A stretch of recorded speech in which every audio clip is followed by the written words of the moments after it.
क्या होगा जब एक नॉर्मल इंसान की जिंदगी एक ही रात में पूरी तरह बदल जाए, जब सर्वाइवल ही उसका इकलौता मकसद बन जाए। दोस्तों, आज हम बात करने वाले हैं अपूर्वा के उस खौफनाक सफर की जिसने हर किसी को हिलाकर रख दिया। कहानी में ऐसे ट्विस्ट और टर्न हैं जो आपको सीट से हिलने नहीं देंगे। तो चलिए बिना टाइम वेस्ट किए इस जबरदस्त कहानी को एक्सप्लेन करते हैं। मूवी की शुरुआत में हम देखते हैं कि 3 लोग गाड़ी से एक शादी में जा रहे होते हैं। शादी का सामान लेकर तभी जुगनू, सुखा, बल्ली और छोटा, ये 4 डकैत गुंडे उन पर हमला करके उन्हें बेरहमी से मार डालते हैं और उनका सारा सामान लूट लेते हैं। इस गैंग का यही काम था, कीमती सामान लूटना और फिर उनको बेचकर पैसे कमाना। दया, क्षमा, प्यार, ये सभी भावनाएं इनके दिमाग में थी ही नहीं। गुस्सा, गंदगी, दरिंदगी और हैवानियत से भरे हुए थे ये चारों। इन्हें टिप मिलती है कि एक ट्रक से काफी सामान जाने वाला है तो उसी को लूटने निकल पड़ते हैं। अब हम देखते हैं अपूर्वा नाम की लड़की को, जो कि आगरा जा रही होती है अपने होने वाले पति सिड से मिलने। आज उसका जन्मदिन था तो अपूर्वा उसको सरप्राइज देने जा रही थी।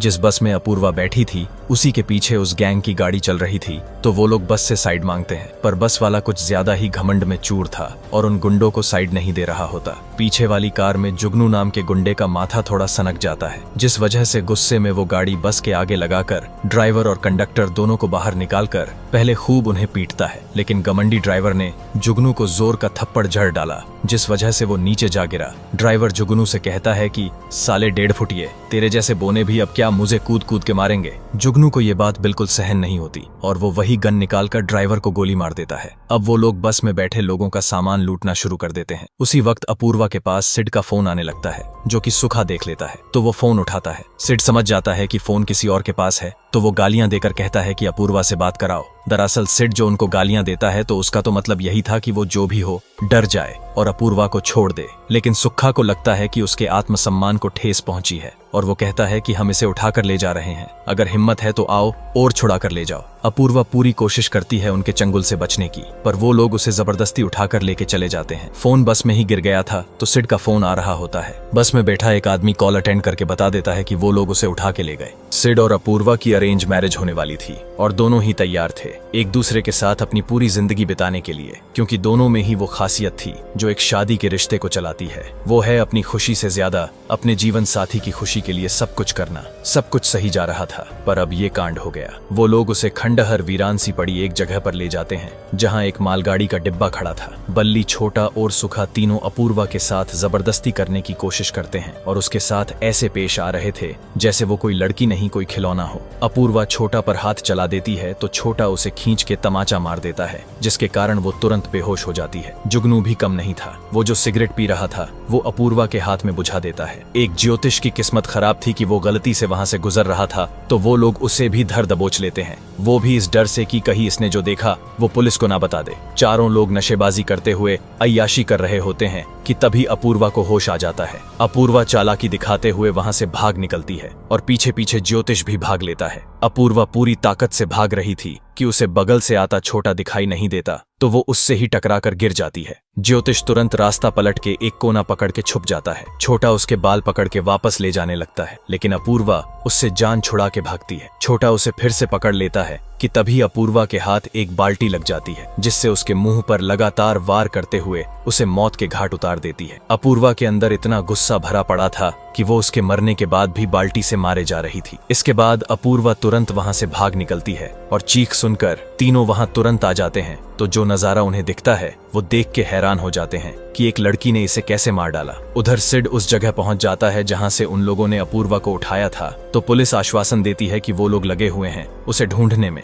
अपूर्वा के लिए किसी को जान से मारना आसान नहीं था, पर अपनी जान बचाने के लिए उसे ऐसा करना ही पड़ा। अपूर्वा भाग ही रही होती है कि तभी वो गहरे कुएं में गिरने से बाल बाल बचती है। उन्हें अपूर्वा तो नहीं मिलती, पर वो ज्योतिष मिल जाता है तो जुगनू उसे मार डालता है और फिर सब लग जाते हैं अपूर्वा को ढूंढने में। अपूर्वा छुपकर सब देख रही थी, पर वो इस हालत में नहीं थी कि ज्योतिष को मरने से बचा सके। तभी ज्योतिष का फोन बजता है तो इससे पहले कि वो लोग उस तक पहुंचते हैं अपूर्वा वहां पहुंचकर फोन लेके छुप जाती है। अब उनके लिए और खतरे वाली बात थी, क्योंकि अब लड़की के पास फोन था तो वो किसी को भी बुला सकती थी मदद के लिए। दूसरी तरफ पुलिस को पता चल जाता है कि किस गैंग ने अपूर्वा को किडनैप किया है। अपूर्वा ज्योतिष के मोबाइल से सिड को कॉल करती है, पर वो कॉल उठा नहीं रहा होता अननोन नंबर समझ के। 2-3 बार मिलाने पर आखिरकार सिड फोन उठा ही लेता है। तब वो बताती है कि वो एक खंडहर पड़े गांव में है और उसने एक आदमी को मार डाला जिसका नाम छोटा था। इससे पहले कि वो और कुछ बताती सुखा उसके आसपास आ जाता है तो वो फोन रख देती है। पुलिस को पूरी तरह से जानकारी हो गई थी कि अपूर्वा को कौन लोग ले गए हैं, लेकिन वो कोई भी एक्शन नहीं ले रही थी। उनका कहना था कि हमारे पास बंदूकें नहीं हैं और ऑर्डर भी नहीं मिला है, इसलिए कुछ नहीं कर सकते। सिड सोचता है कि अपने प्यार को बचाने के लिए उसे ही कोई कदम उठाना होगा। रात हो गई थी तो अपूर्वा उसी कुएं की सीढ़ियों पर लटक के छुपी होती है। वो सिड को फोन करती है और कहती है कि पुलिस कब आएगी उसे बचाने। सिड बताता है कि पुलिस कुछ नहीं कर रही है तो वो खुद ही आ रहा है उसे बचाने। सिड उससे उसकी लोकेशन मांगता है तो अपूर्वा लोकेशन सेंड कर देती है, पर उसका बैलेंस बिगड़ गया जिस वजह से मोबाइल सीधे पानी में गिर जाता है। वो तीनों लोग अब भी अपूर्वा को दौड़ाने में लगे हुए थे। अपूर्वा कुएं से बाहर निकलती है तो उसे एक हथियार मिल जाता है। वो हथियार था एक हंसिया जिसका इस्तेमाल होता है घास काटने में। वो भाग ही रही होती है कि तभी बल्ली उसे घेर लेता है। वो अपूर्वा से कहता है कि चल जल्दी से अपने कपड़े उतार, जिसके बाद अपूर्वा अपनी पेंट उतार देती है और उसे कहती है कि तुमको जो करना है कर लो मेरे साथ, लेकिन मुझे मारना मत। हवस और हैवानियत से भरा बल्ली अपनी पेंट उतारते हुए जैसे ही उसके पास आता है, अपूर्वा अपने हथियार से उसका हथियार काट के भाग जाती है। जुगनू कहता है कि बल्ली को अस्पताल ले जाना होगा, लेकिन सुक्खा लड़की के पीछे इतना पागल हो गया था कि वो बल्ली को ले जाने के लिए मना कर देता है। उधर सिड कानून को हाथ में लेते हुए पुलिस वाले को अकेला पाकर किडनैप कर लेता है और उसकी बंदूक और बाइक लेकर निकल पड़ता है अपूर्वा को बचाने के लिए। अपूर्वा अब तक उनसे भाग रही थी, पर वो सोचती है कि उन्होंने उसके साथ जो कुछ भी गलत करने की कोशिश की, अब उसका बदला लेगी, उस गैंग का पूरी तरह से खात्मा करके। वो प्लान बनाते हुए पहले जुगनू को अपने पीछे भगाती है और फिर अचानक सामने कुआं आता है तो अपूर्वा मुड़ जाती है, लेकिन जुगनू उसी में गिर जाता है और यही अपूर्वा का प्लान था। कुएं में सीढ़ियां काफी ऊपर से शुरू होती थी तो जुगनू चढ़ नहीं पा रहा था, तो इसी बात का फायदा उठाते हुए अपूर्वा ऊपर से पत्थर फेंक फेंक के उसे मार डालती है। अब बचता है सिर्फ सुक्खा, जिसे किसी के भी मरने का कोई गम नहीं था, बल्कि वो तो अब भी चाहता था कि कैसे भी वो लड़की को पकड़ ले। बल्ली अब भी गाड़ी में घायल पड़ा था तो अपूर्वा उसे भी वहां पहुंचा देती है जहां छोटा और जुगनू को पहुंचाया था। सुखा अपूर्वा को ढूंढ ही रहा होता है कि तभी अपूर्वा कार चालू करके उसे टक्कर मार देती है। सूखा को कुछ खास लगी नहीं थी तो वो उसका पीछा करने लगता है। अपूर्वा ड्राइविंग में कच्ची थी, उसे ठीक से गाड़ी चलानी नहीं आती थी तो वो खेत में घुसेड़ देती है, जिसके चलते अब उसे वहां से पैदल ही भागना पड़ता है। भागते भागते वो रेलवे की सुरंग में आ जाती है, पर सुक्खा अब भी उसका पीछा नहीं छोड़ रहा था। अपूर्वा सुरंग को पार कर लेती है कि तभी ट्रेन के आने की आवाज आती है। अपूर्वा सुक्खा को पत्थर मार मार के उसे सुरंग के बीच ही रखती है